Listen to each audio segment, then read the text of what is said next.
Okay, at nadali na natin, no? Yun, ang ganda na. So, wala na tayong pangamba kapag dumaan tayo sa baha or lumusong tayo mga kabiyahe. Dahil nasa taas ng air cleaner, malabo na yan makasipsip ng tubig. Yun mga kabiyahe, wala na tayong biyahe ngayon. So, ikakabit na natin tong bracket ng air cleaner. Lalagay na natin dito sa ibabaw. Dito mga kabiyahe.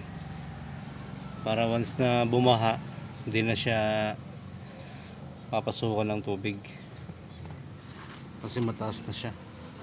So safety na yun mga kabiyahe.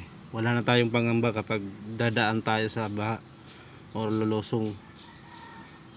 So kakabit na natin mga kabiyahe.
Ayos na mga kabiyahe.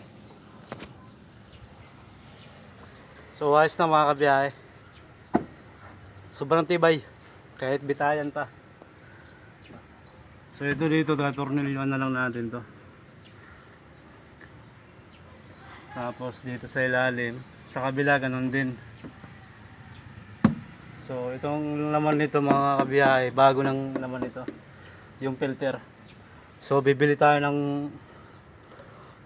hose, tubo, yung flexible hose napunta dyan. So nakaturo na to mga kabiyahe, nakaturo na.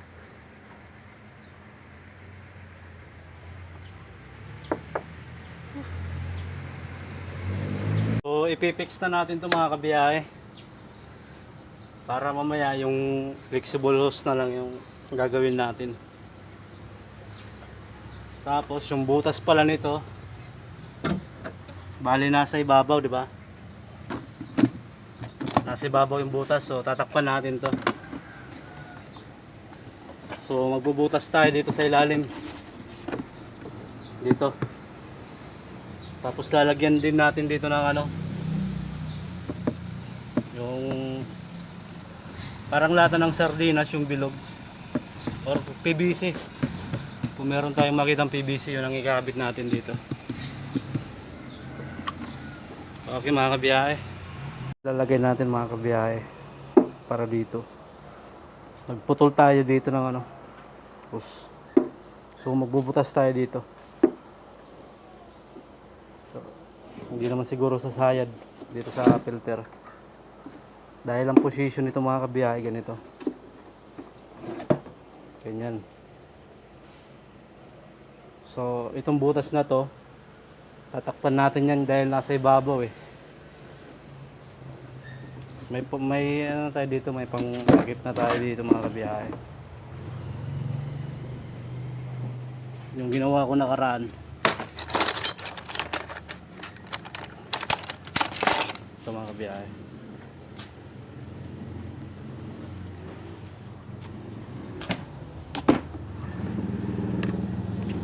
Yun. Tapos lagyan na lang natin dito ng Vitagree. Dahil yun lang meron tayo, yung Vitagree. Okay.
So lagyan ka muna ng Vitagree mga kabiyahe dito sa may tornilyuan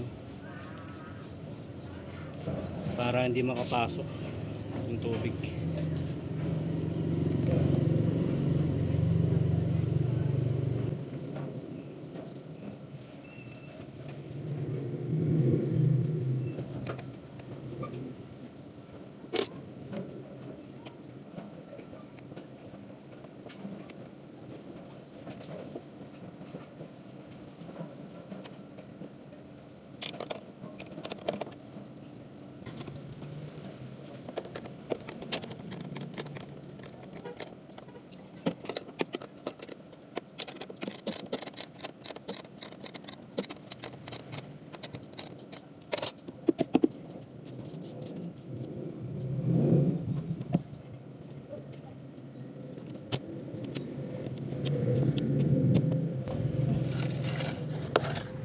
So okay na mga kabiyahe.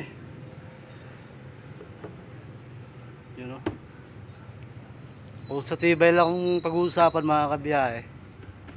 Matibay talaga. Ito kahit bitayan mo.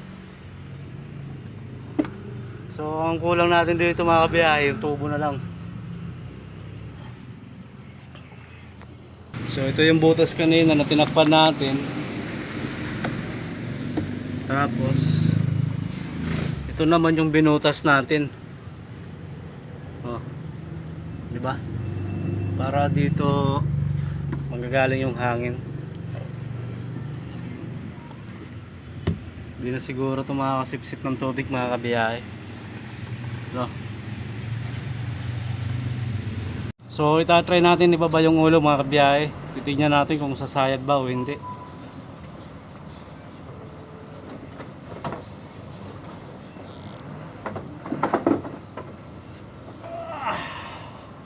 Uy, saktong sakto. Sakto mga kabiyahe. Nakatago siya oh. Yun. So maluwag pa naman yung space para dito sa tubo. Yan. Okay, at nadali na natin no. Yun, ang ganda na. So wala na tayong pangamba kapag dumaan tayo sa baha or lumusong tayo mga kabiyahe. dahil nasa taas ng air cleaner, malabo na yan makasipsip ng tubig. Oh. Ganyan mga biyahe. Yun. Adali din. So ito mga kabiyahe, wala na yan. I-dispatch na natin yan. Mga kabiyahe, binaba na natin yung ulo. At okay naman yung clearance niya. Oh. Sakto lang. Siya yung taas. Yan mga kabiyahe, taas.